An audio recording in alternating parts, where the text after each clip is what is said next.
humanitarian work.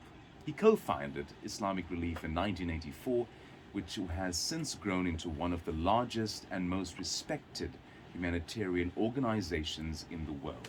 Islamic Relief provides aid to people in need in over 40 countries, including emergency relief, education, health, as well as one's livelihoods. Dr. Al-Banna's leadership and vision have been critical to the success of Islamic Relief. He served as the organization's chairman for many years and has been instrumental in establishing partnerships with other organizations, governments, and businesses to help maximize the impact of Islamic Relief's work. In addition to his work and with Islamic Relief, Dr. Al-Banna has also founded a number of other organizations aimed at promoting social justice and improving the lives of people in need. These include the Muslim Charities Forum, the Humanitarian Forum, and the World Faiths Development Dialogue. Dr. Al-Banna's life and work serve as an inspiration to people around the world, reminding us of the power of compassion, generosity, and social entrepreneurship in creating a better world for all. What an honor to have you in studio with us, It's an Dr. Al-Banna. honor for me to be with you today in the Ansar radio. I was born in 9 December 9 December.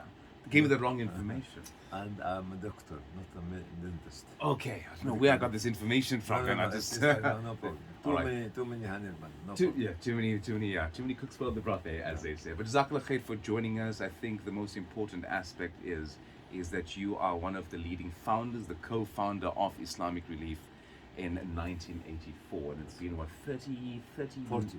almost 40 years. Yes. Next January. Inshallah, and 40 years in existence, and you've come a long way. But just to give us more information to our listeners of Radio Al Ansar, tell us about you, your journey as a doctor from Egypt to South Africa, Islamic Relief, all of these things formulated in your life. But what was sort of like the catalyst for you to say, I want to start Islamic Relief and for a specific cause? What is that one moment that you experienced to say, I need to do this? We wanted to start Islamic Relief in 1984 because we found no Muslim charities in Europe as a whole, or in England as a whole, responding to the famine in East Africa, in Ethiopia at the time. So myself and my colleague, Dr. Ahsan, we started to think about having to do something. Mhm. The only slogan we used at that time is help, nothing else. We need help, help, help, help, help. We started with no fund, no money, no office, no desk, no strategy, and this is how we started because we were only looking at how much can we help those people who are Muslims and non-Muslims who are coming from Ethiopia Mhm. to Sudan at that time. This was what drove us to do the work. The other thing is, it is very strange that actually at that time not to find organization working for Muslims at that time. That's how we started it. Mhm. Our first headquarter was a donation box. So it was 16 pounds in a community center, actually. This is how we started to walk from door to door, from shop to shop, from mosque to mosque, from street to street, to start to inform people about what's happening in Ethiopia, Eritrea and Tigray, and how can we help the people there. So that was sort of the catalyst in your life to do That's something right, sir. and to form an Islamic organization in Europe. That's But now 40 years later, and you see Islamic Relief all over the world. How do you personally feel about how Islamic Relief has extended to the four corners of the globe? It's not only Islamic Relief. At the time, there was no other relief organization, Okay. particularly Islamic relief, Islamic ones. Mhm. Nowadays, alhamdulillah, after nearly 40 years, more than 150 organizations in UK only, Subhanallah. international, apart from the local ones. Mhm. So when you look at this journey, it's not about Islamic relief. Islamic relief is like a catalyst. Yes. Started in 17 January 1984. But from the birth of Islamic relief, Muslim Aid came in 1985, and the others came at the late 80s and the beginning of the 90s. And this is what we learned, that Islamic Relief, as the beginning of a humanitarian movement, was the beginning of awakening people up, Muslim community up, to try to respond to Muslim calamities and non-Muslim calamities. So you're the trailblazers at the time and Yeah. the trendsetters, as they would say That's nowadays. right. Subhanallah, so you've come a long way. But for you being with Islamic Relief 40 years, tell us some of the memorable moments that you've experienced and witnessed with your own eyes and experienced with your own bare hands. There's plenty of experiences, including the issue of Bosnia War, 1992 to 1995, the ethnic cleansing, the high rate of rape, systematic organized rape by the government officers, the issue of the cyclone in Bangladesh in 1991, where at least 25 million people were living underwater for months, the issue of the famine in Somalia 1992 as well. Then the issue of the end of the Soviet Afghanistan war in 1991 or 1991, and the beginning of a new era in this area, and the opening the door of the newly born state, like in East Europe, Albania, Kosovo, and others, and Macedonia, and in Central Asian Republic like Azerbaijan, Uzbekistan, Kazakhstan, Tajikistan, Kyrgyzstan, and others. This was actually new windows of opportunity for young people to go and work in these newly found countries after the collapse of the Soviet Union. The issue of Chechnya, first war in December 1994, and the second issue of Chechnya 1999 is the second Chechnya war in 1999. These kind of things, the issue of Kosovo in 1999 as well, and the big influx of refugees from Kosovo, from Kosovo to Albania. A lot of issues.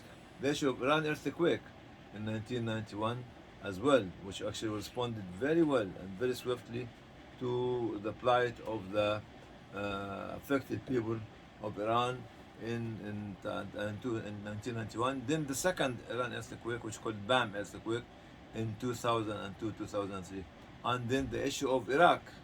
The first one, the Gulf problem in Iraq, 1991-92, when Iraq invaded actually Kuwait at that time, and our engagement of sending aid material to the people who came from Kuwait to Jordan. All these kind of things were actually there on the table for all of us to stand up and find our way and help those people at that time and up till now.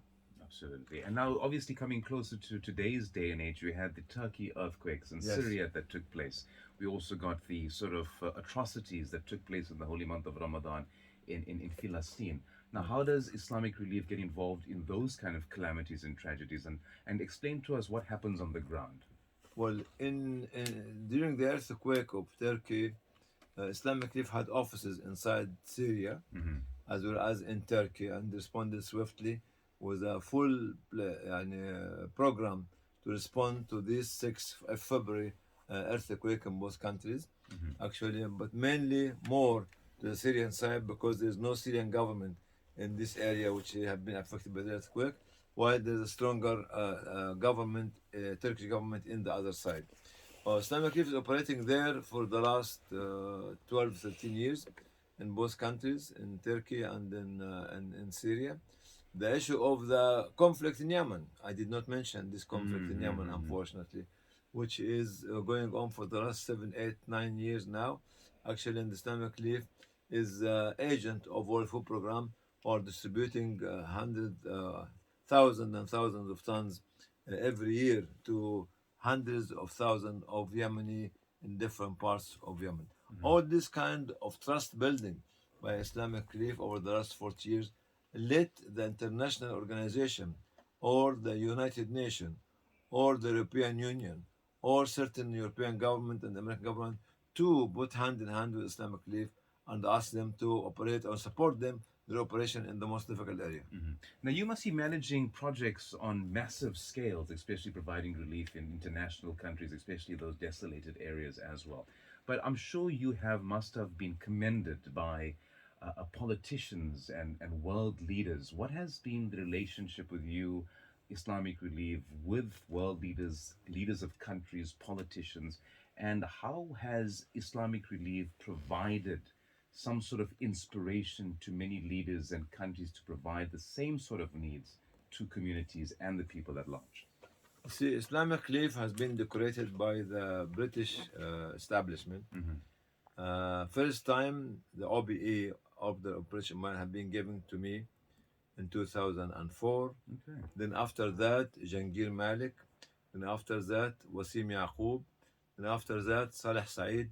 Then after that, last year, actually, Khalid Fadi Atani. All those young people of Islamic Relief has been decorated by the author of British Empire and more to come. Apart from other awards which Islamic Relief have gained over the last 30, 40 years.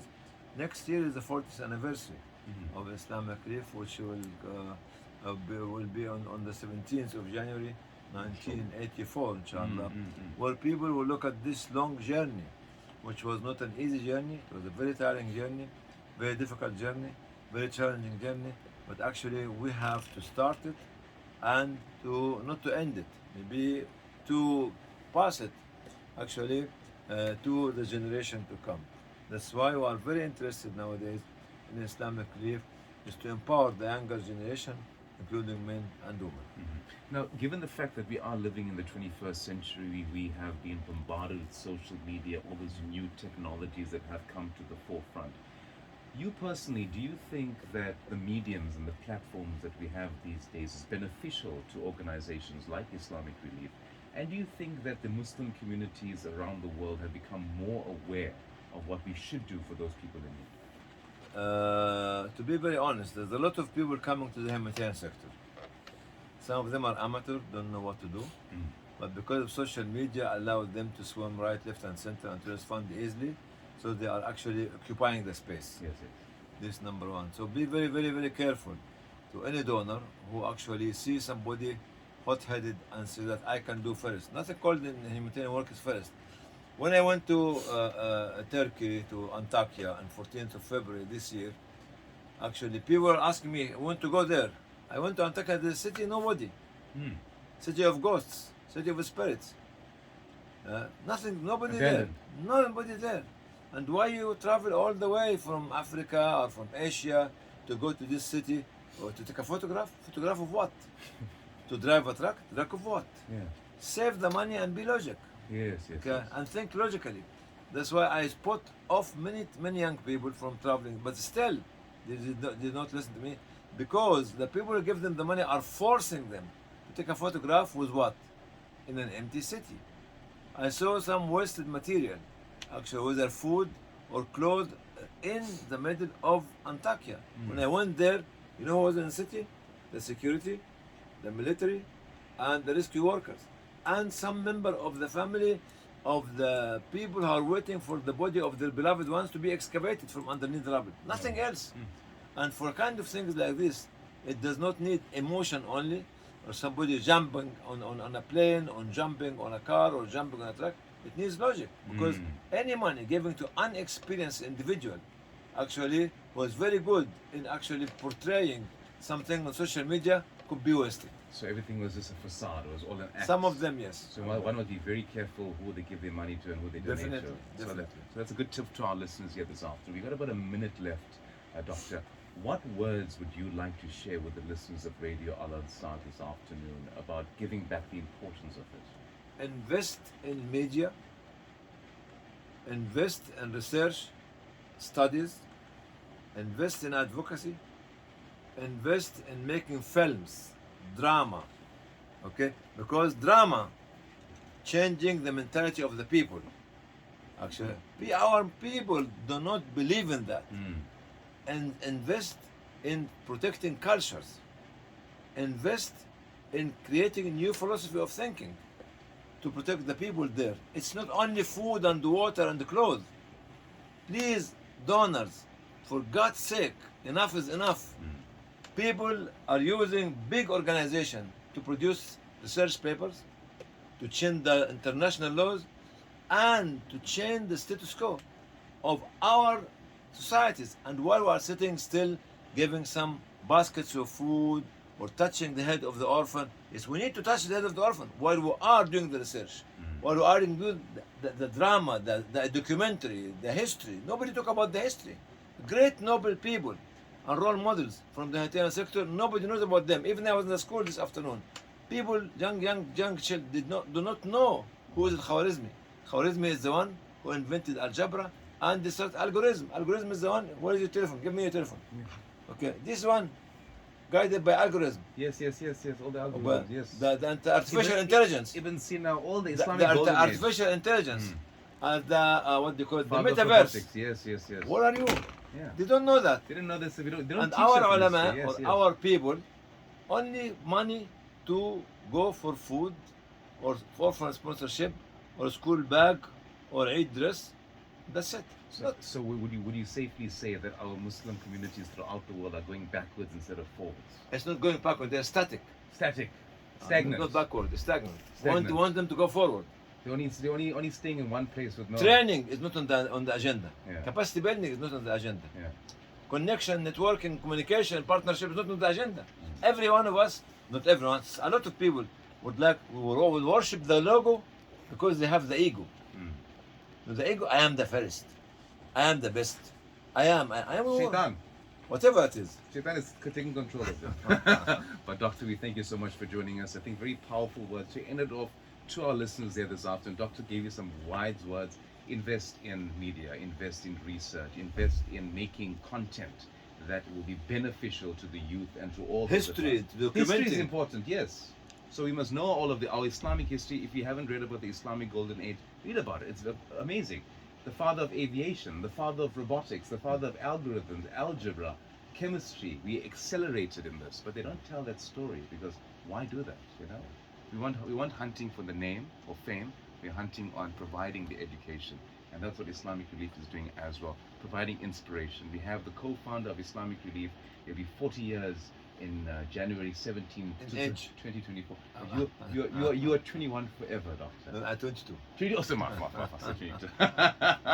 Jazakallah for joining us, Lovely Doctor. sense. And for the team as well, for Islamic Relief. And that's a wrap up for the social network this afternoon. Jazakallah khair for Doctor and team joining us. Very intriguing interview, and I think that last part really captivated me. I'm in film. People have been, sort of second-minding why I'm doing what I'm doing. But like you said, if you utilize the tool that Allah has given us for benefiting mankind, then there's no haram in that. So always have that your niyat is very important at the end of the day. With that said, a big thanks to Brother Muhammad Yaz for putting the show together, Brother Tit for doing a phenomenal job on the technical board, Brother Ahmed Manzoor Sheikh Imam, the NFP leader, as well as Hassan and Abdullah from Olkaf SA. Very interesting show here this afternoon. It's going to get even more interesting. We're going to be crossing over to King Shaka International Airport with Brother Fahim Jamada and Brother Faisal. They'll be chatting to the Hujjaj on the first flight out of South Africa to the holy city. Inshallah, make dua. From myself, Brother Zahir, and the team here for the social network. Until next time, look after yourself as well as one another. Assalamu alaikum wa rahmatullahi. Jazakallah khair. That's fun.